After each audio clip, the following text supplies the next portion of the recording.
Okay, yesterday we left off by drinking the second cup of wine. After you drink the second cup of wine, which is magid, so then you do rochza. Rochza, now you wash your hands for bread or for matzah with a bracha. Now, the next is meitzi matzah. Now this is one of the biblical mitzvahs of the night. Now you're left in the Seder plate with 2.5 matzahs, because a half a matzah you put away for the afikamen, so you're left with 2.5 matzahs. Now the din is on Yom Tif, Shabbos, you need to have lechem mishnah. You need to have 2 chalos or 2 matzahs or whatever. So now you pick up the 2.5 matzahs and you say the bracha ameitzi lechem in aretz. You drop the bottom matzah, so now you're left with 1.5 matzahs. And then you make the second bracha, shekitshanu b'mitzvayse v'tzivanu al achilas matzah. Then Halachos says, what do you need to do? You need to eat a kazayis of matzah. The only problem is, there's 2 opinions in halacha. Do you eat it from the top matzah, or do you eat it from the middle matzah? Which one do you take it from? So, what does halacha say to do? We suggest you do both. So you take a kazayis from the top matzah, plus the remaining matzah of the middle matzah, and you eat both kazayisim together. What happens if somebody can't eat 2 kazayisim matzah, or everybody else at the table that doesn't have their own Seder plate? So they're anyway taking like matzah from the box or from whatever it is, so they do not need to eat 2 kazayisim of matzah. So women don't need, if you don't have your own Seder plate, you don't need to eat 2 kazayisim of matzah. What happens, Allah says, like we just mentioned, if you can only eat 1 kazayis, what do? Which matzah do you take it from? So the Allah is you take it from the top matzah. You take it from the top matzah kazayis. How much is a kazayis? So officially a kazayis is an ounce. The question is that weight? Is that fluid ounces? What's the whole thing? The pearl, it seems that it has to be the weight of an ounce. Now, it's a lot of matzah, by the way. I was weighing matzahs today for my own situations, and I had like this. I had the Ukraine matzah, not the Kfar Chabad, the Ukraine matzah. A matzah was an ounce. 1 matzah was an ounce. Which means, according to that, if you hold it has to be mamash an ounce of weight, you have to eat a whole Ukrainian matzah. I had other matzahs, the Borough Park matzahs, much thicker, so I was weighing them, and 1 matzah was 2 ounces. There's such a difference between the Borough Park matzah, which is thick, and not only that, they were smaller also, smaller and thicker, and the Ukraine matzah was much bigger, but very, very thin. So it's easier to eat if it's thin. But if you have to, you can make even 3/4 of an ounce to be Yetzer the mitzvah. But if somebody could, especially for the first matzah, which is biblical, if they can eat an ounce, it's good. Now, what is called eating an ounce? Now, you can nibble on it, or you can eat it. So the din is in halacha, what is considered eating, and this is relevant the whole year. If you eat, you need to make up after bracha. In how much of a time span do you need to eat the kazayis to make an after bracha? Or you had 16 matzahs in 1 pound? It is interesting. There weren't 16 matzahs, but there were over 12. Some matzahs were a little bit thicker, but most of the matzahs I weighed was 1. I'll tell you, I went through 4 boxes of the Ukraine today. Okay? Shots I didn't weigh. Anyway, so what is the amount of time that you have to eat the matzah in? It's called kedei achilas pras, which is the amount of time it takes to eat 6 eggs. 3 eggs, sorry. So what is it? In halachic minutes, there are opinions ranging from 2 minutes to 11 minutes. The accepted minute in halacha is between 4 and 7 minutes. That means you have to try to eat the kazayis of matzah within 4 to 7 minutes. It's not as easy as you think it is. Now, when do you start the clock? Okay, you put matzah in your mouth. When do you start the clock of 4 to 7 minutes? So the din is when you take your first swallow. Until you swallow, the clock doesn't run yet. The timer's not on. When you take your first swallow, that's when the 4 to 7 minutes begins. So what do people do? It doesn't look like Emily Post etiquette at all. But what they do is they put as much matzah in the mouth as they can and chew it. So it doesn't look very etiquette-able. But who cares? You put as much matzah as you can, you chew it, and then when you have to swallow, you swallow, and that's when the clock starts of 4 to 7 minutes. So that's the halacha meitzi matzah. Meitzi matzah has to be eaten while you recline. Women don't recline, men recline, but you have to eat the meitzi matzah when you're reclining. What? No. You want to ask something? No, shots. Oh, I know. Okay, now, after meitzi matzah, you have to eat maror. We said before, what do you use for maror? Either we use romaine lettuce and horseradish, the real stuff, ground up. It's just easier. How much of that must you eat? So that you have to eat 3/4 of an ounce, because it's midrabanan, so you can be more lenient, and therefore you can eat 3/4 of an ounce.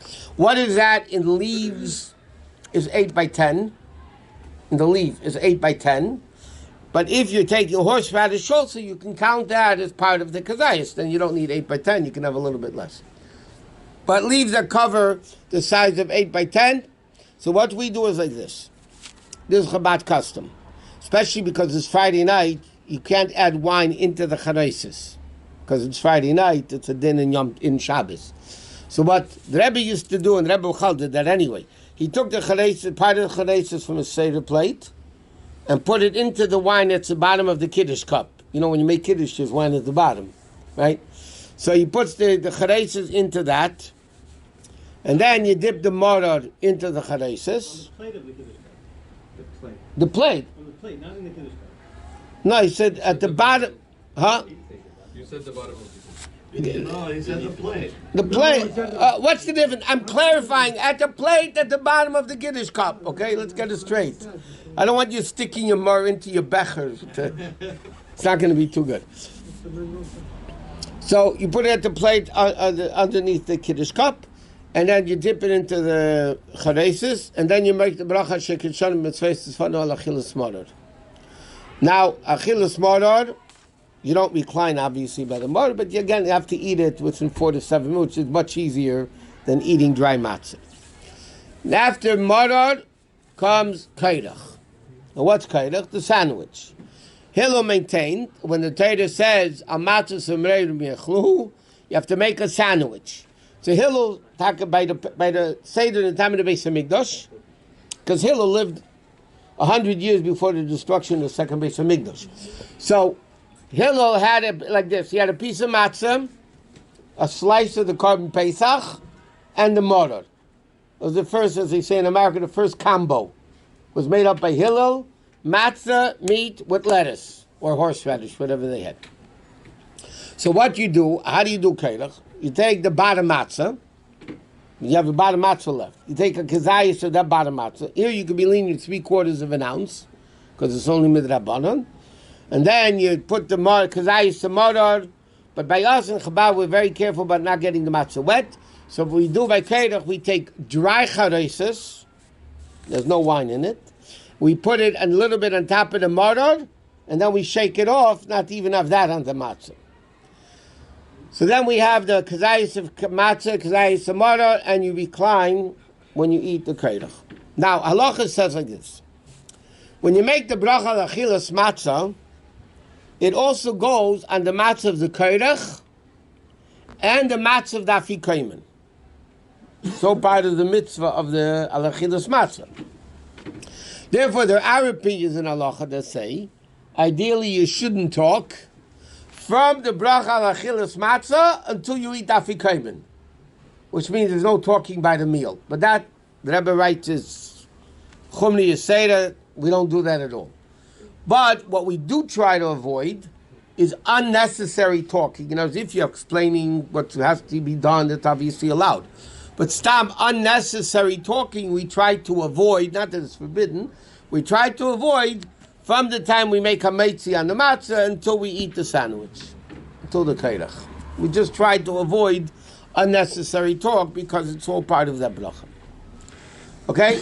So now you had meiti matzah, maror, kairach.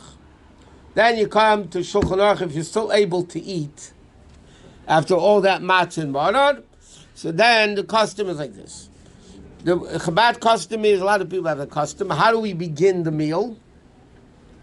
We take the egg from the Seder plate, we dip it into salt water, and no bracha, no nothing, we just eat the egg. You don't want to have, you could take half an egg, you could share it, whatever you want. The custom is to eat the egg dipped into salt water. Now, many people in Halacha maintain that Shulchan Aruch should be eaten reclining.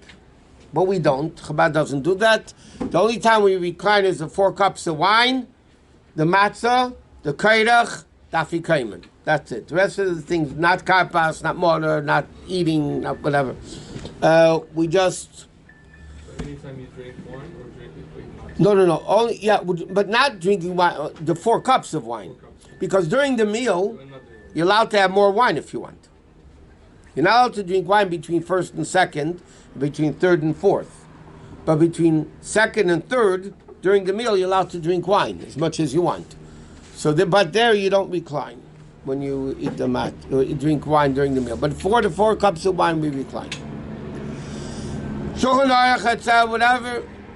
Pesach Seder. Rabbi, I have a question. Why we have to eat 11:30? Why don't we eat in the beginning? Why we have to wait till midnight to eat? And we can eat at the beginning. We read the Megillah. The Megillah. The Agadah. Because the Chachamim said it goes like this: Kadesh, Orchatz, Karpas, Yachatz, Magid, Rachsa, Meitzi, Matzah, Shmaror, Kairach, then Shulchan Aruch. The Chachamim said Kadesh Urchatz. Yeah. Urchatz means ochel. For the Karpas. No, not karpas. Lechol. In the Temanites they do that, but in the other Jews they do Shulchan Aruch later. No, שאנחנו, Okay. we are ahead. Now at the end of Shulchan Aruch, what? Briefly touch just briefly on minhagim that of things that you don't use in the first Shulchan Aruch because they're still going to be used through the Seder. In other words, salad, for instance. What is We mentioned the other day before you came, the Chabad custom is that we don't eat any ingredients of the maror or the charesis from Erev Pesach in the morning until Kairach at the second night. I saw recently a guy wrote that l'chayre for the first Shulchan Aruch he should be allowed to eat them, but the minig is not like that. I don't know where you got it from, but the minig is not like that. So in a practical thing, I taught this with the women. In other words, again, this is Chabad custom, it's not halacha. Chabad custom is we don't eat salad by the first Seder meal. We don't eat horseradish. We don't serve applesauce for dessert, things like that, because it's all part of the ingredients of the mother and the charesis. salad? You mean specifically? Because of the mother. Salad, I mean romaine lettuce salad. You want to have salad, cucumbers, tomatoes, whatever. Icebergs, what? Onion you shouldn't also have. Onion you can have. Even though it's part of karpas. Only the maron and the charesis, not the Seder plate. If you can have eggs. Rabbi, why can't, if you already had the mono? 1 second, somebody, I'm shocked because not only one person called me, I had maybe, not exaggerating, probably 10 phone calls about people telling me, okay, you're not allowed to eat meat at the Seder. You're not allowed to eat meat at the Seder. I said, where in the world do you get that from? Well, isn't that Chabad custom? This is our custom. I said, no. What it says in Halacha, which is very important, by the way, you're not allowed to eat meat or chicken both nights of Pesach that have no liquid in it. In other words, if you have a pot roast. Pot roast, you put a pot in a roast. You put a roast in a pot and you bake it just in its own natural juice. That, it says in Shulchan Aruch, what's called Slikei, that you don't eat. We don't want to have any similarities to the Paschal lamb, to the Korban Pesach. Huh? If you put oil, not at the bottom, not the stick. If you put oil in, wine in, water in, a little bit even, so then it's not a problem eating meat. It says clearly in Shulchan Aruch. And the contrary, Yom Tov you're supposed to eat meat. So where does custom not eating meat? I don't know. What's the reasoning for this min of Mara and Charaisa? So the Rebbe writes, why only Mara and Charaisa? I don't know. I've never seen it. There must be a reason. Personally, I've never seen a reason. I looked. I never saw a reason why Dafka the Mara and Charaisa. But many people have this misconception it's anything on the Seder plate. So they don't eat eggs, and it's not true. The Rebbe writes clear Mara and Charaisa. That's it.